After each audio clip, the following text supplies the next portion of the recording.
She was the shy waitress. Everyone mocked, the one too quiet to fight back, too invisible to matter. Day after day, she endured their laughter, carrying scars no one cared to see. But when a decorated army general walked into her small-town diner and called her commander, the room froze. Suddenly, the woman they dismissed was revealed as someone extraordinary. What secret had she been hiding all these years? And why did a four-star general honor her in front of the very people who made her small? The first light of morning never quite reached the inside of Whitman's diner. The neon sign outside buzzed weakly. The word open flickering as though even it wasn't sure it wanted to be awake. Inside, the booths bore the tired look of decades, cushions with cracks patched by duct tape, tabletops scarred by the faint initials of young couples who had once carved their promises into the laminate. The air smelled of coffee that had been brewed too early, of bacon grease that clung to the walls, and of toast perpetually 1 second away from burning. It was a place where time seemed to idle. The regulars arrived at the same hour, sat in the same seats, and ordered the same breakfasts. The diner itself was not remarkable. It could have been lifted from any small town in America. But to Emily Carter, the 26-year-old waitress unlocking the side door that morning, it was both a lifeline and a burden. Emily slipped inside, with the kind of quiet step that made people overlook her. She always arrived early, before the cook grumbled his way through the back entrance, before the dishwashers dragged in with headphones blaring, before the chatter of customers filled the air. She liked those first few minutes, when the diner was still empty, when she could press her hand against the cool counter and listen to the hum of the refrigerators. It was the only time the place seemed calm. She wore the uniform the owner provided, an apron washed so many times it had turned from white to cream, and a pale blue blouse that was a size too big, sleeves rolled awkwardly at the wrists. Her hair was pulled into a low bun, more out of habit than style, strands already escaping to frame her face. She wasn't the kind of woman people looked at twice. Not here, not anywhere. And in a way, she preferred it. The regulars, however, noticed her in their own way. Not with kindness, not with warmth, but with the half-smiles and passing remarks that marked her as easy to tease. She was shy, they said, nervous, slow with the coffee pot. They chuckled when she stammered, imitated the tremor in her voice when she repeated an order. She absorbed it all in silence, her face flushing as though her own blood had betrayed her. That morning began no different. Emily tied her apron behind her back, smoothed it down, and turned on the overhead lights. They flickered reluctantly before holding steady, bathing the chipped tiles in a dull glow. She set the coffee to brew, the bitter smell already curling into the air.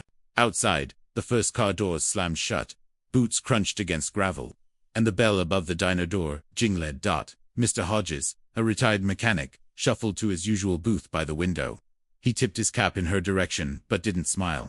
Moments later came a pair of truckers, loud voices booming before they even sat down, already teasing each other about who had the heavier haul. Emily moved from table to table, her hands steady but her voice soft, almost too quiet for the clatter of silverware and the hiss of the grill. When she asked Mr. Hodges if he wanted his eggs scrambled or over ease, he cupped his ear theatrically.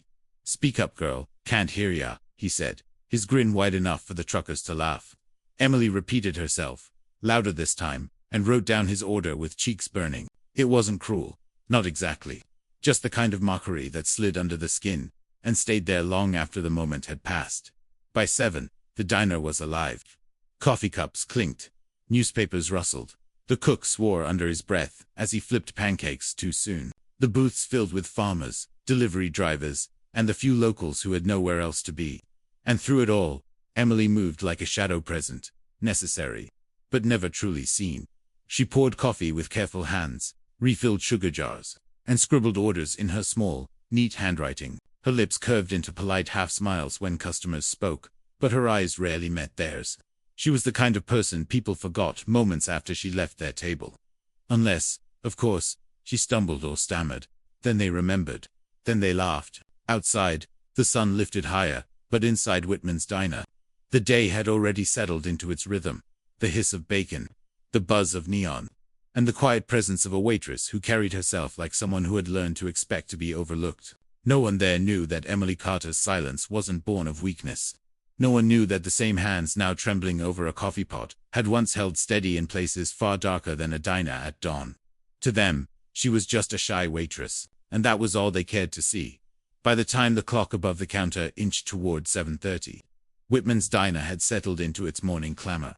The grill sizzled with bacon and eggs, toast popped from metal slots, and the air was thick with the scent of butter and fried potatoes. The clinking of forks against plates created a rhythm, only interrupted by bursts of laughter from the corner booth, the kind of laughter that carried across the entire room. It was the same group as most mornings.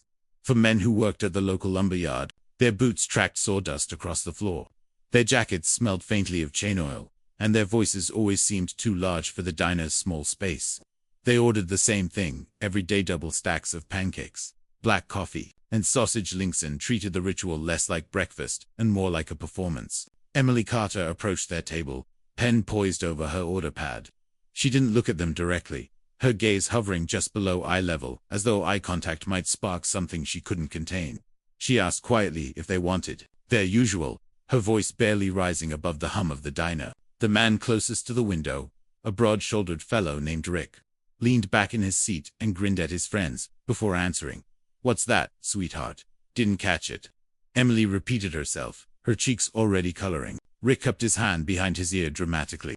"Speak up, Commander," he said, dragging out the word with mock authority, his grin widening when his friends snickered. The others piled on.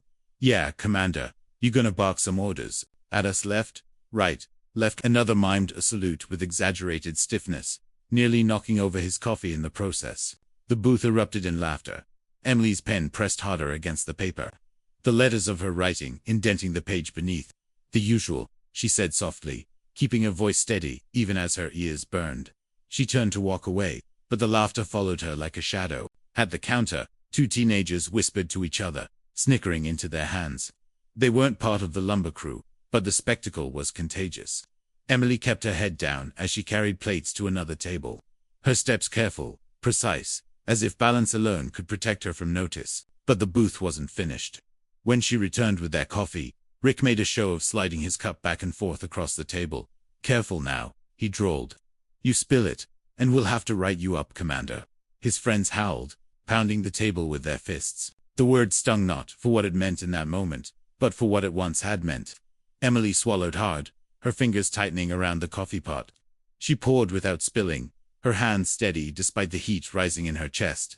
She wanted to say something, anything, but the words tangled before they could leave her throat. Silence had become her shield, though every barb chipped away at its strength. At a booth near the door, an older couple exchanged uneasy glances. The woman shifted as if to speak, but her husband placed a hand over hers, murmuring something too low for anyone else to hear. Intervention never came. The cook peeked through the pass-through, his expression tight. He had seen it all before, but his hands stayed busy at the grill. In the hierarchy of the diner, silence was the easiest policy.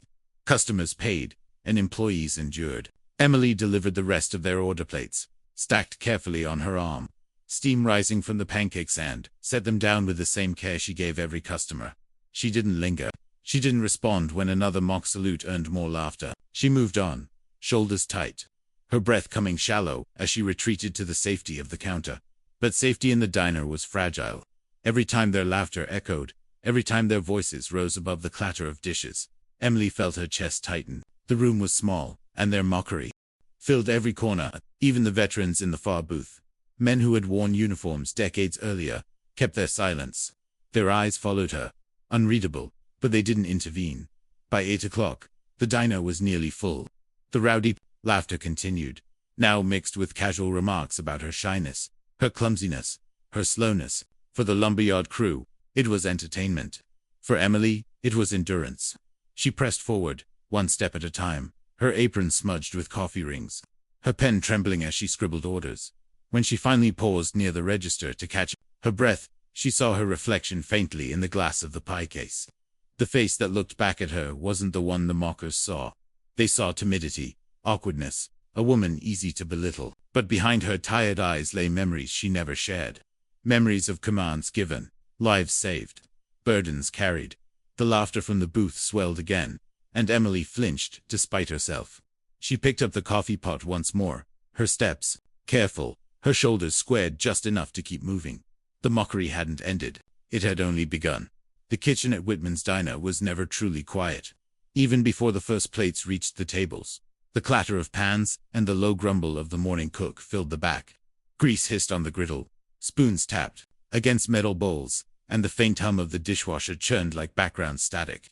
Yet for Emily Carter, the noise of the kitchen was safer than the laughter spilling from the dining room.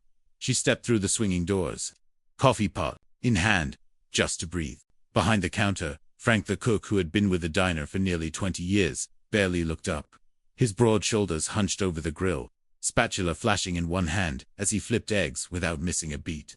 His cigarette, unlit, but always perched behind his ear, bobbed slightly as he muttered curses under his breath about an order ticket that had been smudged.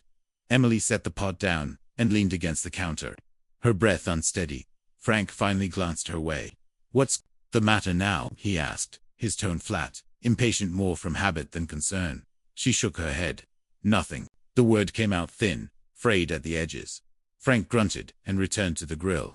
He had seen her reddened cheeks, the way her hands trembled when she poured coffee for the lumberyard crew. He knew what was happening in the dining room. But knowing and intervening were different things. His job was to cook. Hers was to serve. That was the unspoken law of Whitman's. Through the doors, the voices of the men carried clearly. Another round of laughter shook the diner, sharp enough to bleed through the kitchen walls. Emily winced. Frank didn't. He cracked another egg onto the grill.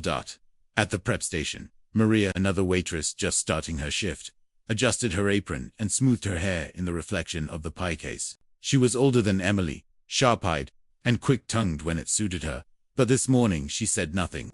She slid her order pad into her pocket and gave Emily a sidelong glance. "They're at it again?" Maria asked quietly. Emily nodded. Maria sighed. "Ignore them. They'll get bored." Her voice was neither cruel nor kind, it was weary. She had learned the same lesson Emily was still enduring. Laughter at your expense was part of the job. Customers paid, and customers were right, even when they weren't. Emily wanted to ask why. Why silence had to be the answer. Why dignity had to be the cost of a paycheck. But the words never left her throat. She only nodded, pressing her palms together as if holding herself steady. The manager, Mr. Halpin, emerged from the office at the back, his tie askew, his balding head shining under the fluorescent light. He carried a clipboard, his eyes already fixed on inventory numbers. When the sound of another mocking commander drifted through the door, his lips tightened, but he didn't break stride. He passed by Emily without a word, disappearing into the storage room. That was the way of it. The staff heard, they saw, and they did nothing. Not out of malice, but out of habit, out of resignation. To intervene was to risk confrontation, to risk losing a tip, to risk upsetting the fragile order of diner life. Emily returned to the dining room, the laughter still echoing like a chorus she couldn't escape. Her shoulders sagged slightly, but she forced them back. The staff wouldn't fight for her. The cook wouldn't. The other waitresses wouldn't. The manager certainly wouldn't. That left only her silence, her endurance, her quiet determination to make it through one more shift. The veterans in the corner watched her pass again. Their faces remained unreadable, their hands resting on coffee cups that had long gone cold. They said nothing, but their silence felt different, heavier, as if they were waiting, biding their time, holding a kind of judgment the others had long abandoned. Emily refilled another pot of coffee and moved from booth to booth, her voice steady, though her chest ached. Each laugh from the lumberyard crew hit her like a stone, but no one shielded her from the barrage. Her isolation was complete, underscored not only by the cruelty of the customers, but by the quiet compliance of those who worked beside her. The staff's silence was not neutrality, it was a verdict. It said she was alone. She carried the plates with practiced care, her smile faint but polite, her words measured and quiet. Inside, though she knew the truth, there would be no help from the kitchen, no defense from her co-workers, no intervention from the manager. The diner ran on grease and coffee and silence. And silence was all she would be given. And as the laughter grew louder behind her, Emily Carter knew that silence could cut sharper than words. When Emily Carter left the diner each evening, she carried with her more than the smell of grease and coffee. She carried the heaviness of silence, the silence of co-workers who refused to defend her, the silence of strangers who chose laughter over kindness, the silence that settled in her bones, long before she walked through the front door of her small apartment. And waiting there, in the dim light of a second-hand lamp and the clutter of unpaid bills stacked neatly on the kitchen counter, was her brother. Michael Carter was 17, tall for his age, and thin in the way boys often are when they've outgrown their clothes faster than a paycheck can replace them. He had a mop of dark hair that never seemed to stay combed, and eyes too old for someone who hadn't yet graduated high school. He sat most evenings at the kitchen table, homework spread in front of him, pencil tapping nervously against the wood. When Emily came home, he always looked up, always asked how her day had gone, and always, she told him it was fine. The truth never reached him. She never described the laughter, the humiliation, the way Commander had become a weapon. At the lumberyard booth, she told him about tips instead, about the new pie flavor Mr. Halpin had ordered, about small things that sounded normal, even cheerful. She carried the weight alone, because she had promised herself that Michael would not inherit her burdens. He had enough of his own. Their parents had died when Michael was 12 and Emily 21. A car accident on a slick stretch of county road. The loss had split their lives into before and after. Before, Emily had been quiet but free. After, she became responsible guardian, provider, reluctant parent in a life that had never given her time to prepare. The shy girl who once dreamed of leaving town, of studying somewhere far away, had folded herself into the role necessity demanded. Her shyness wasn't weakness. It was armor. She learned quickly that in small towns, people spoke louder than they listened. That eyes lingered longer when you stammered.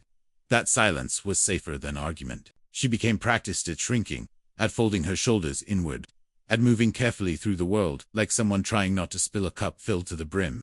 The diner was an extension of that, just another place where she kept herself small, so that Michael's life could be larger. On mornings before her shift, Emily rose quietly, careful not to wake him.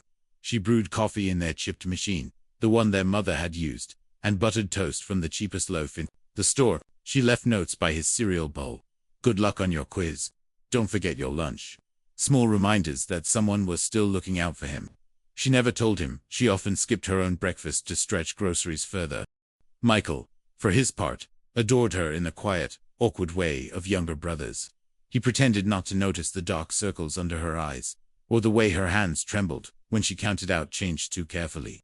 He worked part-time at the gas station after school, handing over most of his paycheck for bills, but Emily always tucked a few dollars back into his wallet when he wasn't looking. For you, she'd insist. Don't argue. That bond was her anchor. When laughter clawed at her in the diner, when silence from the staff cut her more deeply than words, she thought of Michael, of the boy who still needed her steady presence, even if her steadiness was often a performance. She endured for him, because giving up wasn't an option. Yet the weight pressed down. In the quiet hours after midnight, when Michael was asleep, and the apartment dark, Emily sat alone at the table, head in her hands, wondering how long she could keep both of them afloat. Her pay barely covered rent. The bills piled higher. College for Michael felt like a dream she had no way of reaching, and still she endured the mockery at the diner. Because every paycheck meant groceries, meant heat in the winter, meant one more month of survival. The customers saw only a shy waitress with a trembling smile. The staff saw someone too timid to stand up for herself. None of them saw the anchor she carried, the brother depending on her. The battles fought quietly in kitchens and grocery aisles. Emily Carter was invisible to most.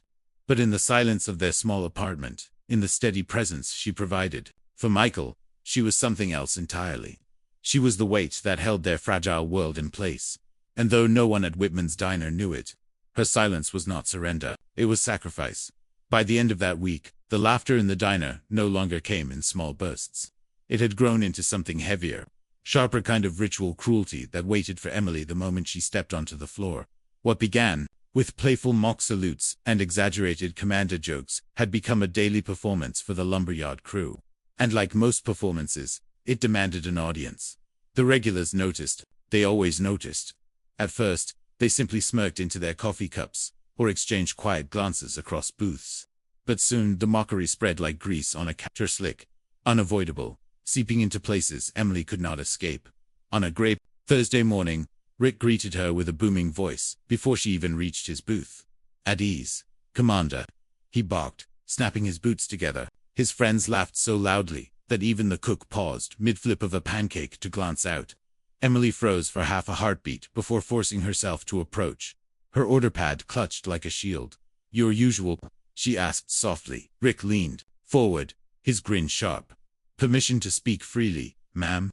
He asked, mocking the cadence of a soldier addressing a superior. His friend beside him saluted with 2 fingers, sloppy and exaggerated. Spilling coffee across the table, Emily nodded, scribbling their order quickly. She didn't answer the joke. Her silence, as always, was meant to diffuse it. But silence only fed them. "Commander's not much for speeches," another added, elbowing Rick. "Probably writes her orders down so she doesn't stutter 'em out." Their laughter carried across the diner. At a booth near the counter, 2 teenage girls, visiting before school, turned in their seats, snickering behind raised hands. The sound dug under Emily's skin until her cheeks burned hot. But she kept her gaze down, writing faster, wishing her hands would stop trembling. She retreated to the counter, but the jeers followed. "Don't trip, Commander. Can't have the troops stumbling," one of the men shouted. The entire diner chuckled, and for the first time, even Mr. Hodges, the retired mechanic, who usually kept quiet, smiled faintly into his cup. The laughter had shifted from one table to many. Now, whenever she passed, someone whispered "Commander" under their breath. Not loud, not cruel enough to confront, but enough to sting. A young delivery driver whistled a military cadence as she carried plates to a booth. A pair of college students mimicked marching feet under their table until she walked by. It wasn't just the lumberyard crew anymore. It was the room. Emily adjusted her apron at the register, her breath coming shallow. The walls of the diner seemed to close in, the laughter ricocheting off tile and glass until there was no quiet left for her to stand in. She poured coffee with hands that barely steadied themselves, smiled through burning cheeks, and endured. The staff, as always, said nothing. Maria busied herself with her own tables, her lips pressed thin. Frank focused on the grill, though his spatula struck the pan with more force than usual. Mr. Halpin walked through once, heard the laughter, and kept moving toward his office. Silence, again, was the policy. By late morning, when the crowd thinned, Emily leaned against the counter for a moment, exhausted. Her chest felt tight, her throat raw from words she never spoke. The mockery hadn't ended with the lumber crew's meal. It lingered in the air, in the smirks of strangers, in the echoes of laughter that clung to her like grease. She thought of Michael, then her brother bent over his textbooks, his pencil tapping against the kitchen table. She imagined him asking, "How was work?" and herself answering, "Fine." The lie already sat heavy on her tongue. The customers had escalated. What began as jokes now hummed through the entire diner, binding the room together at her expense. And though she smiled politely, though she carried plates with practiced care, Emily felt something inside her fracture. She was not invisible anymore. She was the punchline. And in Whitman's diner, laughter had become its own kind of weapons. Saturday mornings at Whitman's diner were always the busiest. Farmers came in straight from the fields, boots still caked with dirt. Families filled the larger booths, their children leaving trails of syrupy fingerprints on the table edges. The coffee flowed faster, the grill hissed louder, and the hum of conversation wrapped around the diner like a restless current. Emily Carter moved through it all with her usual quiet precision, coffee pot in one hand, order pad in the other. Her shoulders sloped inward, as though she were trying to take up less space, but still the eyes followed her. The lumberyard crew was there again, their corner booth already loud with laughter. They raised their mugs in mock salutes whenever she passed. The word "Commander" tossed into the air like confetti. It was halfway through the rush when the door opened, and the small brass bell above it chimed. The sound was ordinary, but the silence that followed was not. For a brief moment, the laughter dimmed, the scrape of forks paused. Heads turned toward the door. A man stepped inside. He was tall, his posture unbending, his hair silver at the temples. He wore a dark coat heavy with travel, and beneath it, the crisp blue of a uniform jacket gleamed faintly. The sunlight from outside caught on the ribbons displayed across his chest, rows of color that spoke of decades lived in service, and on his shoulders 4 stars. General Marcus Halstead had not been expected in Whitman's diner, certainly not in a town so small, in a place where the most important events were Friday football games or county fairs. His presence bent the air around him, steady and weighty, the kind of presence that silenced rooms before a word was spoken. The bell stopped ringing, the door shut. Still, the silence lingered. Halstead scanned the room once, his eyes sharp but not unkind. He did not appear hurried. He carried himself like a man who knew the world would wait for him, who had long since learned the value of measured steps. He removed his gloves slowly, tucking them into his coat pocket, then walked forward with boots that struck the linoleum in a rhythm that carried faint echoes of a parade ground. Emily stood near the counter, coffee pot in hand. Frozen mid-step, she blinked, as though unsure if the sight before her was real.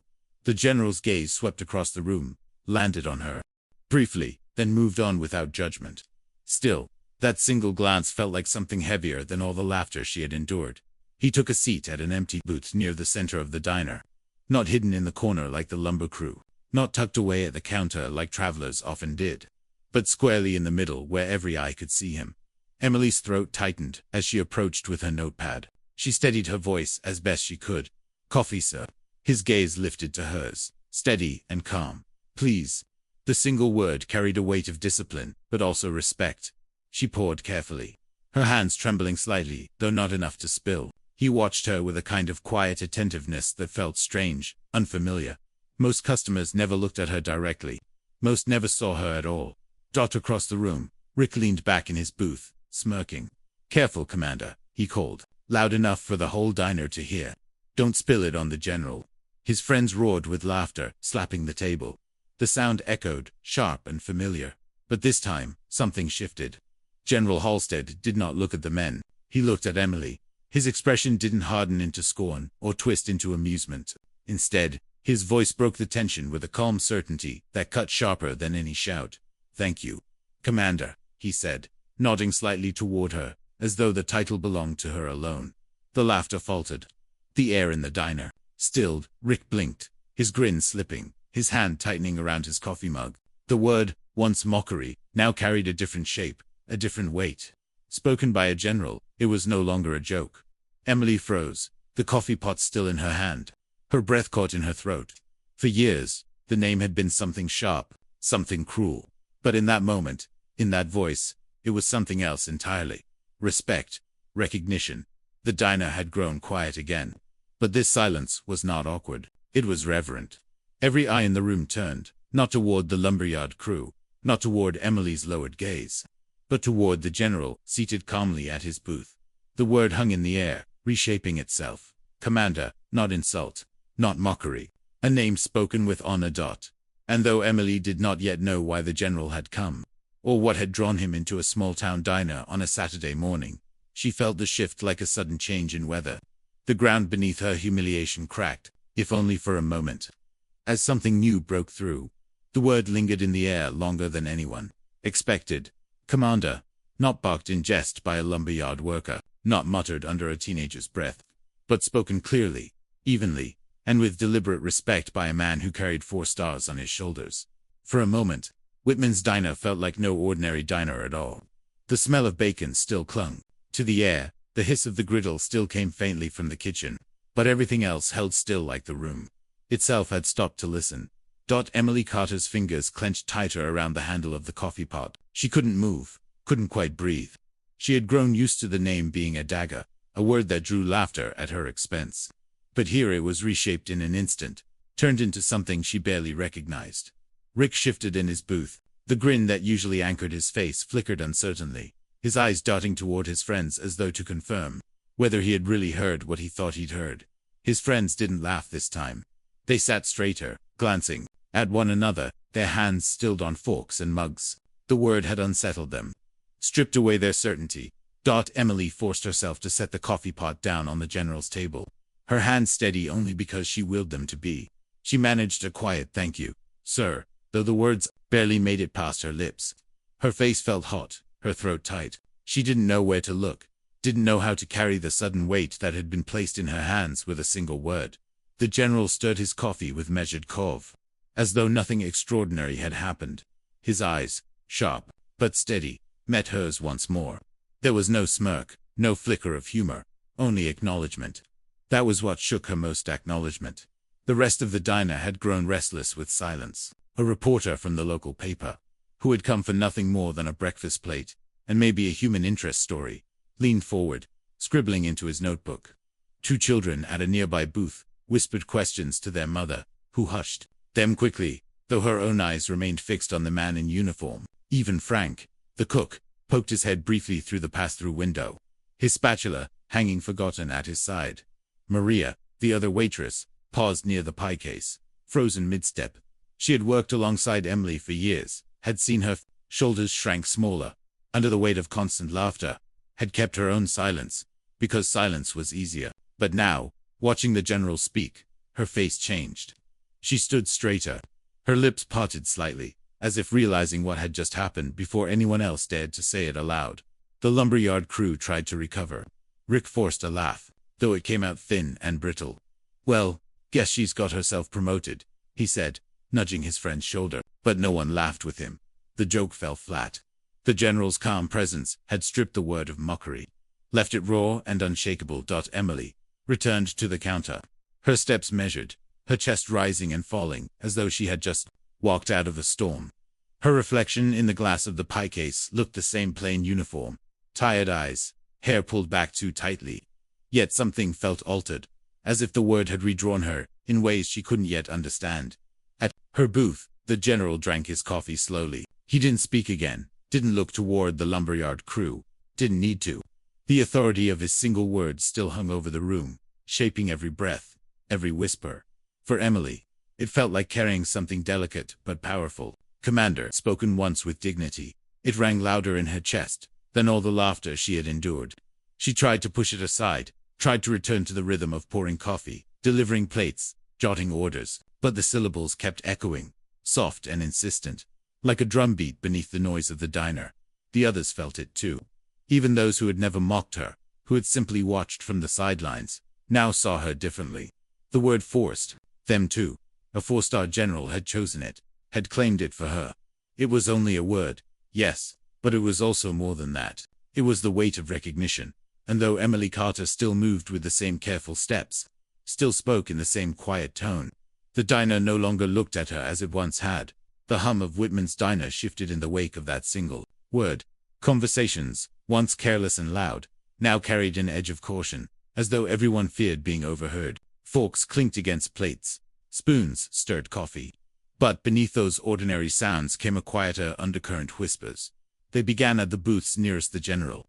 A man in a pressed shirt leaned toward his wife, his voice low. "Did you hear that?" He called her commander. Not a joke, not like those boys do. His wife nodded, eyes fixed on Emily as though seeing her for the first time. At the counter, two women who had been gossiping about school board politics now bent their heads together, voices hushed. "I think that's General Halstead," one murmured, "you know, from the news. Central Command or something like that." The other's eyes widened. "What's he doing here? And why would he call her that?" Everywhere, the same question buzzed, drifting across the diner like smoke. Why her? Emily felt the weight of those eyes as she moved between tables. She kept her gaze down, her hands steady on the coffee pot, but her ears caught fragments of those whispers. He must know her. Some kind of story there. Can't just be random. The curiosity was sharp, insistent, and it wrapped around her like an invisible net. The lumberyard crew had fallen into uneasy silence. Rick tried to recover, his voice loud and forced. "Well, looks like our little commander's got friends in high places, huh?" But his words carried no laughter now, no chorus of approval. From his companions, his friends stirred uncomfortably, one picking at his eggs, another glancing out the window, as if the parking lot had suddenly grown fascinating. Even the veterans in the corner, who had sat silent through weeks of mockery, now leaned forward. One adjusted his cap, eyes narrowing on the general, as if confirming something unspoken. The other nodded slowly, a silent exchange passing between them, recognition, respect, understanding. Emily placed a plate of pancakes in front of a child, her smile faint, her voice soft. "Here you go, sweetheart." The child's mother thanked her politely, but her eyes flicked quickly from Emily to the general, then back again. Her brow furrowed with thought. The whispers thickened, filling every pause in the room. They weren't cruel, not anymore. They weren't mocking. They were searching. Speculative. A room full of people suddenly realized they had missed something important about the quiet waitress who had blended into the background for years. Emily, for her part, wanted nothing more than to disappear. She felt the stares prick her skin, the whispers tug at her edges. She longed for the ordinary rhythm of anonymity, for the safety of being overlooked. But the general's word had made that impossible. She poured coffee for him again, her voice quieter than ever. "Would you like more, sir?" He looked up, nodded once. "Thank you, Commander." The word, spoken again with calm certainty, sent another ripple through the diner. The whispers hushed, replaced with a tense silence, and then resumed louder, as though the room itself had to process what it had heard. Maria, standing near the register, caught Emily's eye for the first time that morning. She didn't smile, didn't speak. But there was something new in her gaze, a flicker of guilt, maybe, or recognition. It was the look of someone who had watched too long in silence. It was only now realizing the cost. Behind the counter, Frank slammed a plate down a little harder than necessary, muttering under his breath.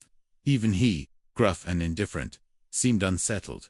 The whispers grew, but Emily didn't listen anymore. She couldn't.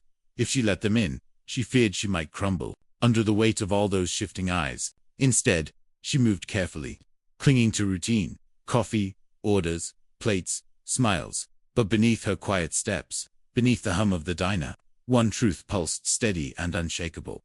The word had changed everything, and no matter how the whispers tried to make sense of it, Emily Carter was no longer invisible. The uneasy quiet that had settled over Whitman's diner after the general's words could not hold forever. Silence was not the language Rick knew. He thrived on noise, on laughter at someone else's expense, on the way a room bent toward him when he raised his voice. To sit in the corner booth with his friends, shifting uncomfortably, and strangers whispering about someone else, especially Emily, gnawed at him like rust spreading across steel. He leaned forward, elbows on the table, his coffee growing cold. His jaw worked as he watched Emily glide past with her order pad, her shoulders still sloped, but her steps steadier than usual. The general had done that. With just one word, he had turned the shy waitress from a target into a question mark the whole room was desperate to solve. Rick's pride burned hotter with every glance that slid away from him and toward her. Finally, he couldn't hold it in. He straightened in his seat, raised his voice, and let it cut across the low murmur of the diner. "So tell us, Commander," he drawled, drawing out the word as though he could bend it back into a weapon. "How'd you earn that title? Hiding medals under that apron." His friends chuckled nervously, the sound thinner than it had been days before. The rest of the diner went still again, heads turning toward Emily. She froze near the counter, her knuckles whitening around her notepad, her cheeks flushed crimson. Rick smirked, emboldened by the silence. Or maybe the general here hands out promotions with his pancakes. "Tell us, ma'am, you leading troops from behind the pie case now." The laughter that followed was forced, jagged. No one wanted to join in, but Rick's voice filled the void anyway. He was determined to reclaim the attention that had been stolen from him. Emily swallowed hard, forcing herself to look at him. Her lips parted, but no words came. Her throat closed, her voice buried under years of habit silence. As she lowered her eyes to her pad, scribbled something meaningless, and tried to move past his booth. But Rick wasn't finished. He leaned back, stretching his arm across the seat behind him. "Come on, Commander, say something. You've got a general saluting you. Must be a story there. Don't keep us waiting." The tension in the room thickened. Maria stood frozen, near the register, her jaw tight. Frank banged pots in the kitchen with unnecessary force. The veterans in the corner exchanged glances, but said nothing yet. It was the kind of moment that balanced on the edge of a blade, silence on one side, explosion on the other.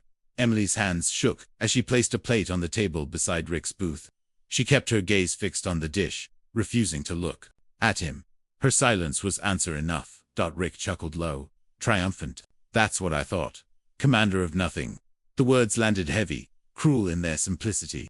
The laughter that followed this time was smaller still, but it was there like dry leaves rustling in the wind, eager to catch fire.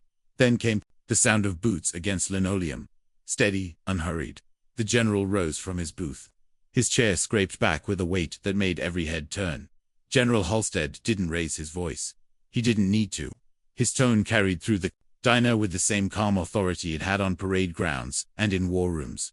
"You don't speak to a commander like that." The words were direct, sharp enough to cut through the smoke of mockery that had filled the room for weeks. Rick's smirk faltered. "She's not." But Halstead's gaze pinned him in place. "She is," he said simply. The room fell silent. Again, thicker and heavier than before.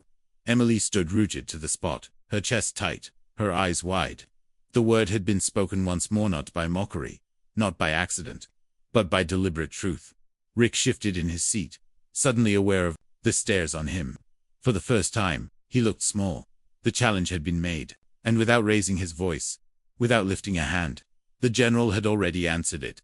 The sound of the general's voice still hung in the air when the diner fell into complete silence. It wasn't the kind of silence that comes from empty. It was the heavy, loaded kind, like the pause after a gunshot or the moment before a storm breaks. Every pair of eyes was locked on General Halstead, the 4 stars on his shoulders gleaming beneath the dull fluorescent lights. Emily stood frozen near the counter, her order pad pressed tight against her apron, her pulse hammered in her ears. She had heard Rick mock her hundreds of times, felt the sting of his words in every shift she had worked. But never not once had anyone spoken back for her. And now, here was a man the world would stop for. A man whose presence carried weight beyond these walls. Speaking on her behalf, General Halstead took a slow step forward, his boots striking the linoleum in a rhythm that seemed to steady the very air. He stopped beside Emily, his broad frame casting a shadow that stretched across her. His face was calm, but his eyes burned with the kind of authority that left no room for laughter. "You sit there," he said evenly, his voice carrying, without strain, mocking a woman who carries herself with more discipline than half the soldiers I've known. The words struck the room like a gavel. The whispers stopped. Forks and knives were set down carefully, as though the noise might break something fragile. Rick shifted uncomfortably in his booth, the color rising in his cheeks. His smirk was gone now, replaced with a tight line of uncertainty. The general continued, his gaze steady. "Do you think courage is loud? Do you think it's the man who shouts the most, who laughs the hardest at someone smaller than him? I'll tell you what courage is." He paused, letting the silence stretch. "It's quiet, it's steady, it's showing up every day when the world has given you every reason to stay home. It's carrying yourself with dignity while others chip away at it. That," he gestured slightly, toward Emily, "is command." Emily's breath caught. Her throat tightened. The words felt too large to belong to her, too heavy for her small frame. Yet here they were, spoken into the open air by a man who knew the meaning of command better than anyone alive. The lumberyard crew looked down at their plates. Their laughter had drained away, leaving them pale and restless. One of them muttered something under his breath, but even his companions didn't respond. The weight of the general's presence was too much to challenge. At the counter, Maria's hand stilled over the register. Her lips parted slightly, her eyes locked on Emily. For years, she had watched the mockery and said nothing. Now, she saw what she had missed, the truth of quiet strength, exposed by a man who had seen it before in deserts and battlefields. The general turned back toward Emily then, his tone softening but no less certain. "Don't ever let them make you small.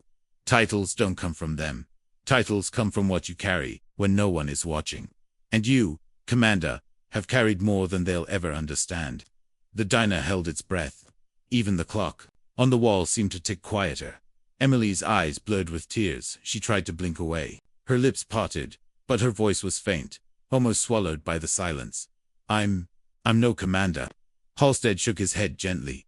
"You are, because leadership isn't about rank or medals. It's about bearing weight others cannot. And every time you walk into this room, you lead by surviving their scorn without breaking." The words hit her harder than any insult ever had, not because they cut, but because they healed. They lifted. Rick opened his mouth to argue, but his voice caught in his throat. The general's gaze flicked toward him, sharp and unyielding. Rick closed his mouth again, staring down at his untouched plate. For the first time in weeks, Emily didn't feel invisible. She didn't feel like the punchline of someone else's joke. She felt seen, truly seen. The general returned to his booth, his steps slow and deliberate. The diner remained hushed, reverent, as though they had witnessed something sacred. Emily stood still, her hands trembling, but this time the tremor wasn't born of humiliation. It was the tremor of something breaking open inside her, something she didn't yet have a name for. The general had spoken, and with his words, the balance of the room had shifted forever. The silence in Whitman's diner lingered even after General Halstead sat back down. Conversations slowly resumed, though softer now, cautious, as if the very air might shatter under careless words. But Emily felt all of it, pressing in the weight of the general's defense. The shifting glances from townsfolk who had once dismissed her, and the heavy unasked questions in their eyes. Why her? Why did a general call her commander? She moved back behind the counter, her steps unsteady, her heart still racing. Maria slipped past her to deliver plates, her expression unreadable. But Emily felt the sidelong glance that seemed to ask for an explanation without words. Everyone wanted one. Everyone had always assumed there was nothing beneath Emily Carter's quiet demeanor, nothing worth knowing. But the general's words had cracked that assumption open, and now the curiosity poured in like floodwater. Emily's past was not one she shared. She had learned long ago that silence was safer, that speaking about what had once been hers only invited more laughter, more dismissal. Most of the town believed she had never left. They thought she had grown up here, waited tables here, and stayed because she had no ambition to go anywhere else. They never asked about the years in between, the years that lived like shadows inside her. But as she leaned against the counter, clutching her order pad, memories pressed at her. The diner's chatter blurred, and her mind pulled her back. She had been 20 when she left this town, a quiet girl still, but with a fierce resolve that no one had noticed. Her father had been a mechanic, her mother a seamstress, and both had looked at her with surprise when she announced she was joining the army. "You," her father had said, not unkindly, but with disbelief thick in his tone. Her mother simply shook her head, murmuring about how Emily was too soft, too shy, too breakable. But Emily had gone anyway. She had trained quietly, without complaint. She had learned discipline the way she learned everything, by watching carefully, by listening, by enduring. While others shouted their way through drills, she absorbed every lesson in silence, her determination hidden behind lowered eyes. And she had excelled not because she was the loudest, but because she refused to quit. The years overseas had marked her in ways the townsfolk would never see. She had worked in logistics, managing supply lines that stretched across dangerous territory. It wasn't glamorous. It wasn't front-page heroics. But it was vital. Convoys reached their destinations because of her steady calculations. Bases remained supplied because of her persistence. When routes were cut off by ambushes, when bridges collapsed, when communications broke down, Emily was the one who adapted, who redirected, who kept the mission alive. Her commanding officer had once told her, after a long night of rerouting, shipments under fire, "Carter, you've got the steadiness of a commander."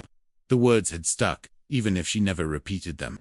Others had teased her with the nickname after that, though not cruelly. It had been a mark of respect within her unit, Commander Carter.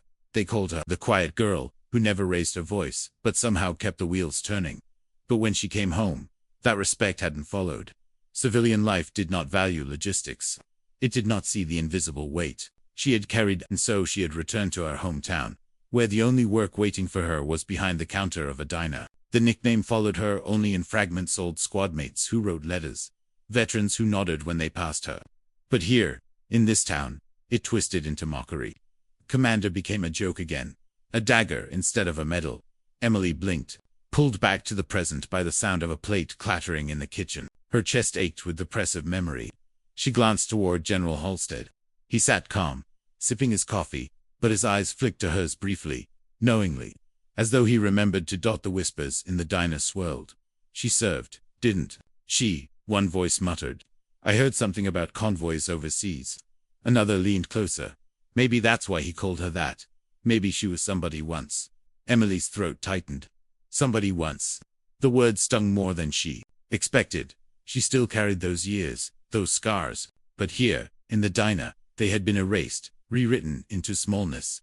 Until today. General Halstead set down his cup. His voice, when it came, was calm but deliberate, pitched to carry just enough. Some titles aren't given by rank or pay grade. Some are earned by shouldering burdens, others couldn't. His gaze remained on Emily. "I called her commander because I've seen it, and I don't take that word lightly." The whispers stilled. The weight of her past, long hidden, now hovered at the edges of the room. And though Emily said nothing, her silence no longer felt like weakness. It felt like truth too heavy for laughter to touch. The diner had grown quieter than Emily had ever known it. Even during late-night shifts, when only truckers stopped in for black coffee and stale pie, there had always been a kind of background humforks against plates, voices, carrying half-hearted jokes, the hiss of the griddle. But now the silence had a different texture. It wasn't emptiness. It was recognition, thick and unspoken, pressing against the walls like steam that couldn't escape. Emily stood near the counter, her order pad limp in her hand. She should have been moving, refilling coffee, delivering plates, scribbling checks, but her body refused. Her mind circled back to the general's words, to the steady certainty in his tone. "I called her commander." The general's gaze didn't leave her. "Years ago, when I was still wearing field boots instead of polished ones, I crossed paths with a young woman who reminded me of something most soldiers forget: that wars aren't won by the loudest voice or the strongest arm. They're won by the ones who keep everything moving when the world is falling apart." A murmur moved through the diner. The veterans leaned forward, their eyes sharp. Even Maria, who had always busied herself to avoid conflict, froze mid-step, her jaw tight. Halstead's voice softened. In Iraq, Afghanistan, Syria, pick a war, and I'll tell you the same truth. Ammunition doesn't move itself. Fuel doesn't appear by magic. Rations don't fall from the sky. Convoys have to roll, and when they don't, men die. I've watched generals with silver tongues fall apart when the supply lines broke. And I've watched quiet soldiers who never spoke a word louder than necessary hold entire divisions together because they knew how to adapt. Emily's vision blurred, memories rushing back, dust rising from convoys. The endless nights, recalculating routes by flashlight. The weight of radio static carrying bad news from the field. She remembered the fear she had buried each time she sent men into danger with trucks full of supplies. She remembered the quiet relief when they returned, or the silence when they didn't. Halstead's eyes met hers again. One of those soldiers, earned the respect of every man and woman in her unit. Not because she shouted orders, but because she carried weight no one else could. Her name was Emily Carter. The diner gasped as if a single breath had been pulled from every chest at once. Heads turned toward her, mouths parted in disbelief. Rick's face drained of color, his smirk collapsing into something small and brittle. Halstead continued, his words steady, deliberate. You've all seen her in this diner. You've called her shy, timid, invisible. You've mistaken her silence for weakness. But I know silence of a different kind. The silence of someone who has borne more than she will ever say. The silence of someone who has earned the right to be called commander. Emily's throat closed. Her chest rose and fell in shallow bursts. She wanted to protest, to insist she didn't deserve the title, that she was just a waitress now, but she couldn't speak. The general's words had anchored her in place. Heavy with truth she had tried to bury. The veterans nodded slowly, their eyes wet with memory. One of them whispered, logistics. Damn right. And the other removed his cap, pressing it over his heart. Even Maria's eyes shone with tears she didn't bother to hide. She had worked beside Emily for years, never knowing the weight she carried. Now shame and pride mixed in her expression as she whispered, Commander Carter. The room was no longer Rick's. It wasn't even the general's. It belonged to Emily. And though she shook beneath the attention, she stood taller than she ever had before. The word commander still seemed to echo off the diner's walls. Even though General Halstead had fallen silent, Emily stood at the counter, her chest rising and falling in shallow waves. Her eyes downcast, the order pad trembling in her hands. For years, she had avoided every glance, every whisper, every cruel laugh by staying small, by being silent. Silence had been her armor. But now, silence felt like surrender. The diner's patrons waited. They had just heard the general's story, seen him place his honor behind Emily's name. And now they wanted to know if she would claim it, or let the moment pass. The veterans in the corner leaned forward, their hands resting on the table, like men bracing for a revelation. Maria gripped the edge of the register, her breath caught in her throat. Even the child near the window pressed closer to his mother. Sensing something heavy in the air, Emily's lips parted, but no sound came. She felt the heat of their stares, the weight of expectation pressing on her. For a moment, the urge to retreat surged, the familiar instinct to bow her head, mutter an apology, let the storm pass. But then she saw Rick's face, pale but still, defiant. His eyes narrowed, as if daring her to speak. That defiance stoked something in her chest. Her voice, when it finally came, was soft. So soft that at first it sounded like nothing more than a breath. You all think you know me, she said, her eyes still lowered. But you don't. The diner grew still. A fork clinked onto a plate somewhere in the back. But no one moved to pick it up. Emily lifted her eyes slowly, meeting the gaze of the room for the first time in years. Her voice strengthened with each word, though it trembled around the edges. I didn't grow up wanting medals. I didn't grow up thinking I'd wear a uniform. I joined because I thought maybe I could carry something heavier than myself. And I did. She swallowed, her throat tight, but pressed on. I kept the convoys moving. I kept the fuel flowing. I kept the men and women fed and supplied when the lines broke down.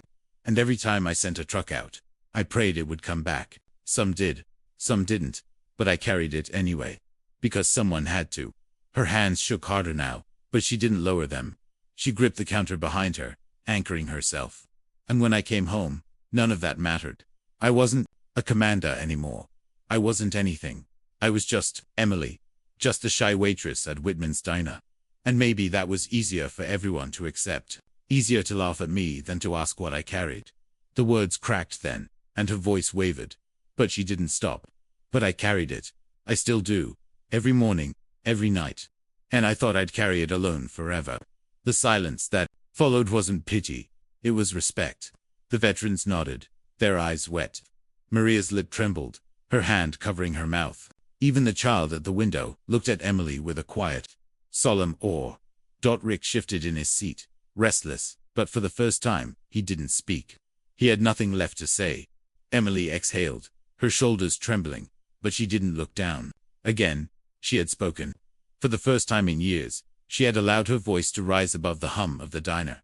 And in that voice, fragile but unbroken, the room finally heard the truth. Emily Carter was not invisible. She never had been. The words still lingered in the air, heavy and undeniable. Emily Carter, the quiet waitress they had mocked for years, had finally spoken, and the diner seemed to pulse with the echo of her voice. No one reached for a fork. No one dared to whisper. The hum of the fluorescent light over the counter buzzed louder than ever, filling the space where laughter once lived. Maria was the first to move. She stepped out from behind the register and laid a hand gently on Emily's arm. "I should have said something before," she murmured, her eyes glassy. "I should have stood up for you." Emily didn't answer, but the faintest nod passed between them, a gesture that carried more forgiveness than words ever could. The veterans in the corner pushed their plates aside. The one in the Vietnam cap straightened in his seat, his voice rough but steady. "You did your duty. Anyone who's been over there knows what it costs. Don't let this town make you smaller than you are." His companion nodded, tapping the brim of his Desert Storm cap against the table in silent salute.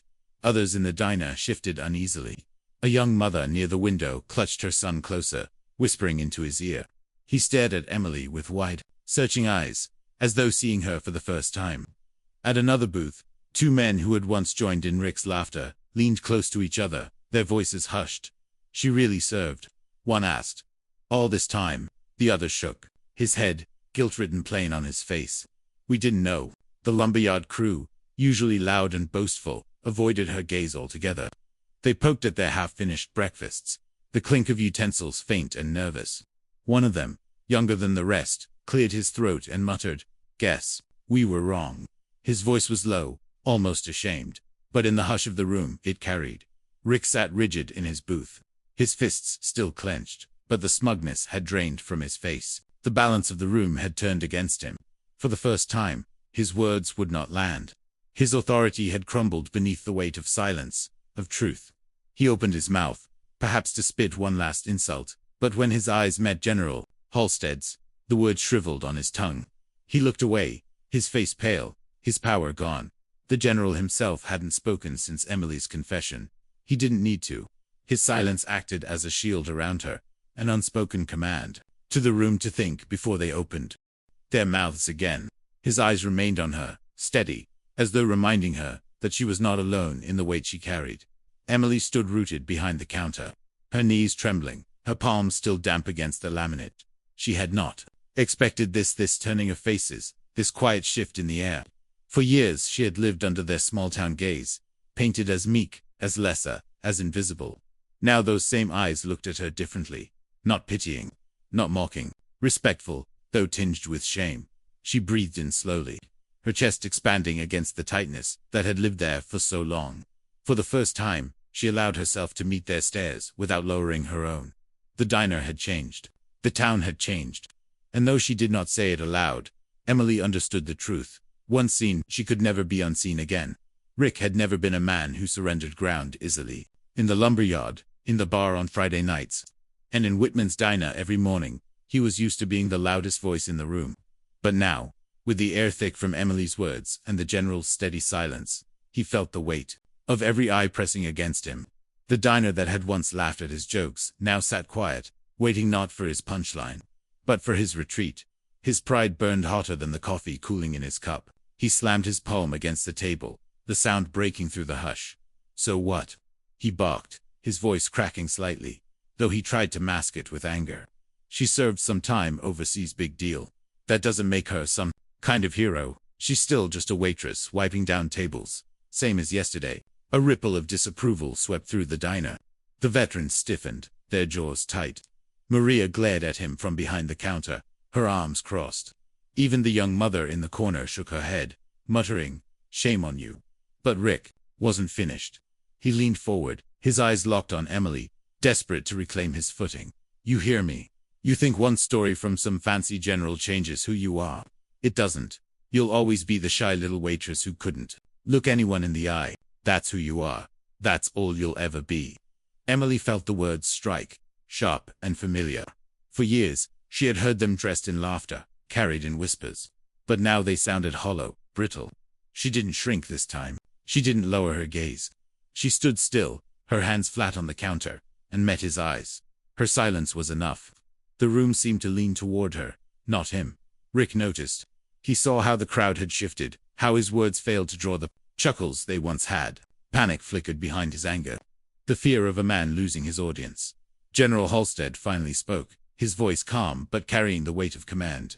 "Son," he said, each syllable deliberate, "you've spent years making yourself big, by making others small. That ends today." Rick bristled, his face reddening. "You don't get to come into my town and tell me how to." Halstead's gaze cut through him like a blade. "Your town," he interrupted, his tone still level, but sharper now. "I've led men through fire, and buried too many who never came home. And I'll tell you, the scourge doesn't live in men who tear others down. It lives in those who carry weight quietly, without applause. It lives in her." He gestured toward Emily, whose breath caught at the words. The diner stirred with murmurs, a tide rolling against Rick. His defiance faltered. He opened his mouth, but no sound came. The authority he once held through mockery had evaporated, leaving him exposed. Emily's voice, soft but steady, broke the silence. "You're right about one thing, Rick," she said. "I am a waitress. I pour coffee. I wipe tables. I serve people who'd rather laugh at me than see me. But that's not all I am. And it never was." Her words cut through his last defense. Rick sank back into the booth. His shoulders slumped, his eyes darting away from hers. The fight had drained out of him. For the first time, he looked small. The room exhaled as one. Rick's last stand had ended not with triumph, but with silence, a silence that belonged to Emily now. And though she still trembled, Emily realized something she had never allowed herself to believe. She had one. The quiet that followed Rick's collapse was unlike any silence Whitman's diner had ever known. It wasn't the lull of early mornings before the first customers drifted in, nor the tired hush of closing when chairs were stacked against tables. This silence carried weight. It pressed on the booths, on the counter, on the air itself. Everyone felt it, from the farmers with calloused hands, to the mother still clutching her son close. All eyes had turned to Emily, and she, trembling though she was, didn't look away. General Halstead rose slowly from his booth. His movements were deliberate, the kind that drew attention without needing to demand it. His boots clicked against the worn linoleum as he stepped into the open space between the counter and the booths. The overhead light caught the brass on his uniform, ribbons and medals that gleamed even in the dull fluorescent glow. He stopped directly in front of Emily. For a long moment, he didn't speak. He simply looked at her, the kind of look that measured not just who she was now, but everything she had carried before. The diner leaned forward collectively, breaths held, as if they too were standing in judgment. Then, without a word, the general raised his right hand to his brow. The motion was sharp, precise, born of decades of discipline. The salute hung in the air like a banner, crisp and unwavering. Gasps rippled across the diner. Forks clattered against plates. A man in the back whispered, "Dear God." But no, one shushed him, because everyone else was thinking the same thing. A salute here, in a greasy spoon diner, to a waitress in a faded apron. It felt impossible. It felt sacred. Emily's breath caught in her chest. Her hands gripped the counter so tightly her knuckles whitened. She had saluted countless times before commanders, officers, flag-draped coffins, but never had she imagined someone would return the gesture to her. Not like this, not here. For a moment, she couldn't move. The weight of it froze her in place.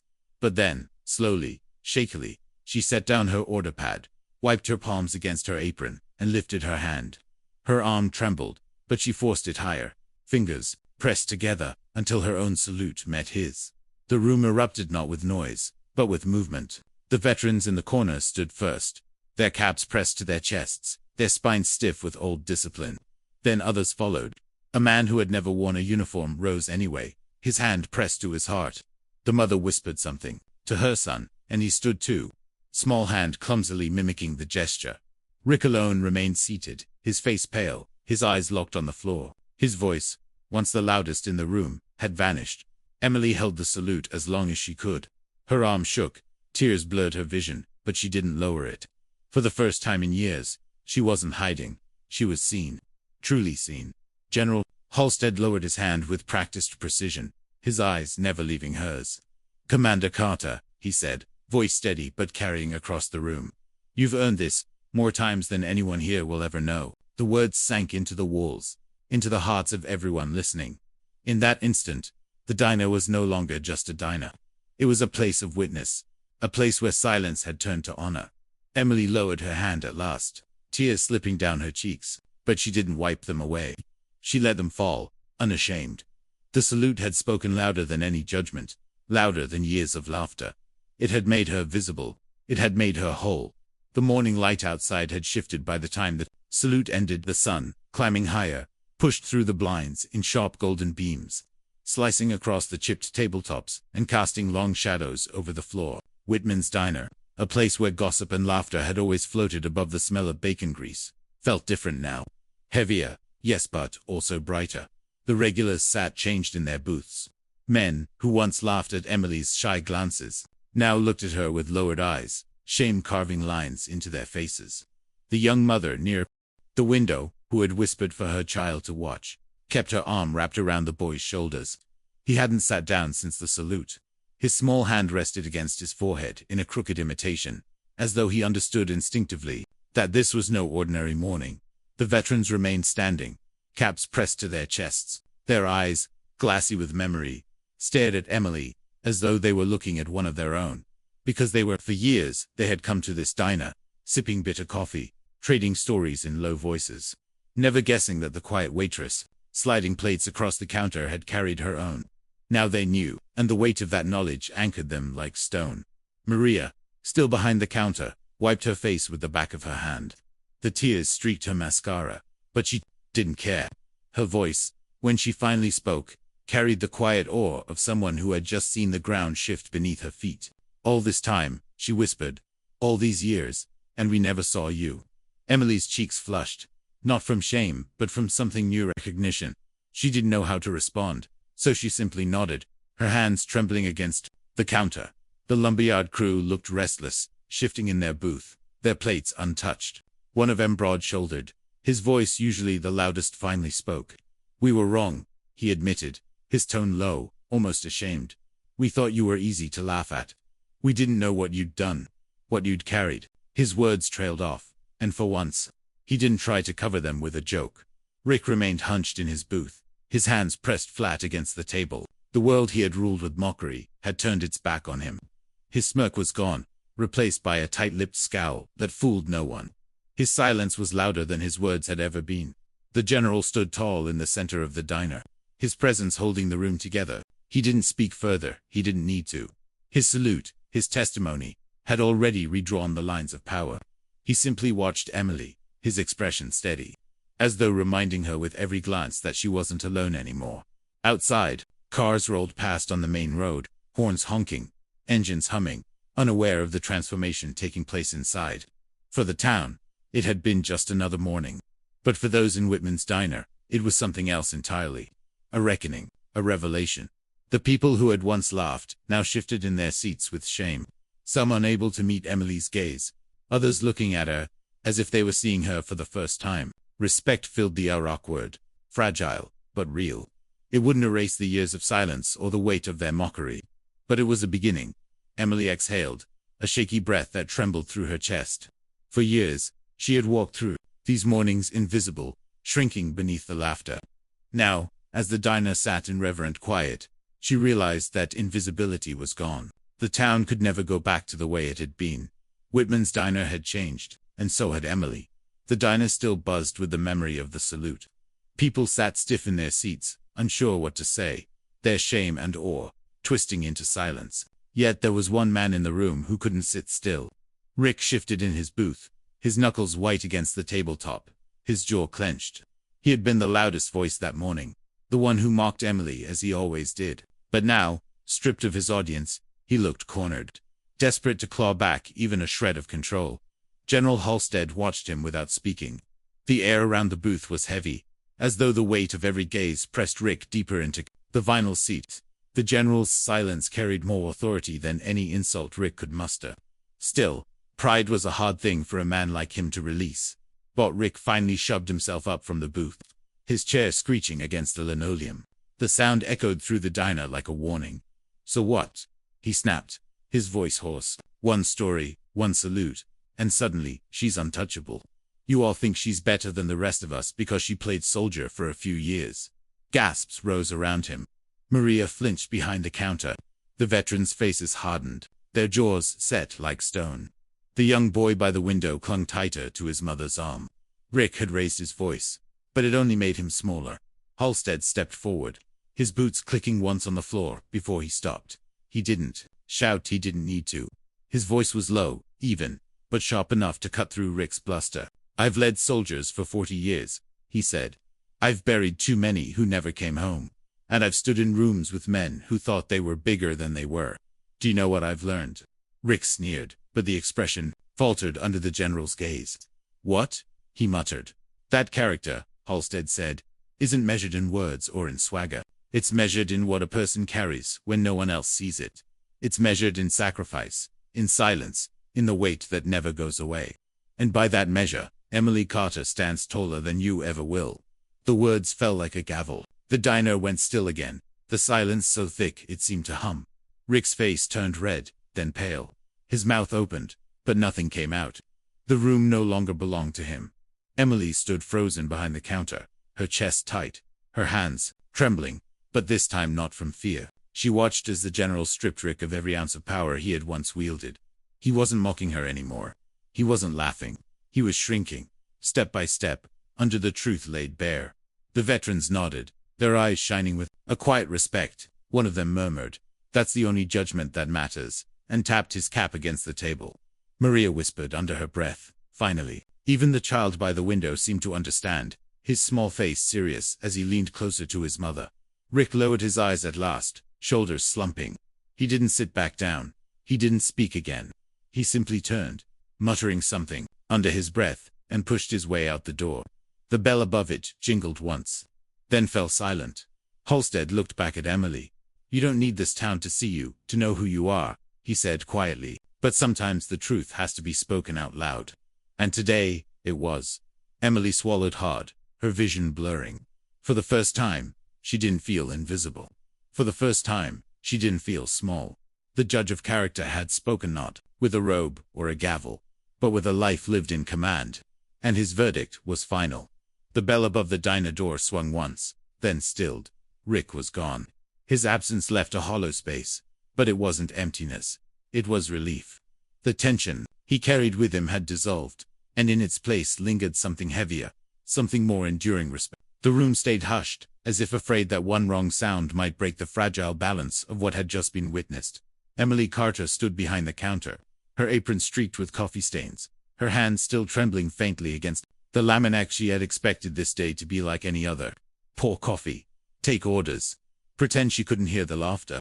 But now, as the sunlight cut through the blinds and warmed her face, she felt something shift inside her. The years of silence, the years of invisibility, they no longer pressed her down. They lifted. General Halstead remained in the center of the room, his presence steady, immovable. His eyes stayed on Emily, not with pity, but with recognition. "Commander Carter," he said, his voice carrying the same weight it had on battlefields and in war rooms. "You may have left the uniform behind, but you never left your duty. You commanded men, convoys, the flow of supplies that kept us alive.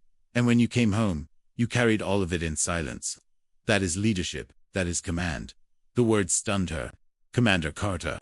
No one had spoken her name like that since the day she'd signed her discharge papers, when her rank had slipped away with the uniform folded into a duffel bag. For years, she had been only Emily, the shy waitress.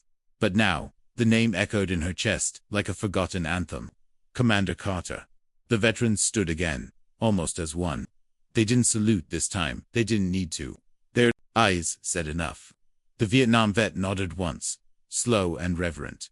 The Desert Storm veteran whispered, "She earned it." Maria, unable to contain herself, stepped forward and clasped Emily's hand across the counter. "We'll never forget. Again," she said firmly. Even the boy by the window rose on his toes, puffing his chest. "Commander Carter," he repeated in a whisper, as though testing the title on his tongue. His mother smiled faintly, brushing his hair back, her own eyes wet. Emily lowered her gaze briefly, overwhelmed, but then raised it again. Her voice was soft, unsteady, but sure. "I never thought I'd hear that again," she admitted. I thought when I came home, I was supposed to leave it all behind, but it never left me, and maybe it never will." She exhaled, a shaky laugh breaking through. "Maybe that's all right." Halstead gave a single, sharp nod. "It is more than all right. It is who you are." The diner seemed to breathe with her then. People shifted, but not uncomfortably. The weight that had hung over the booths felt lighter now, replaced by something close to reverence. For years, Emily had been invisible in this place, her service, hidden behind coffee cups and plates of eggs. Now, she was more than visible. She was undeniable. Outside the town moved on cars passing, dogs barking, children chasing each other down sidewalks. But inside, the people of Whitman's diner knew something had changed. They would carry it home, into their kitchens, into their workplaces. They would tell the story, how a shy waitress was revealed to be more than anyone ever imagined. Emily Carter, Commander Carter, stood taller than she ever had in that diner. Not because the general had saluted her, not because the veterans had risen in respect, but because, for the first time, she believed she deserved it. And in the quiet that followed, she realized she had finally stepped into her own name again.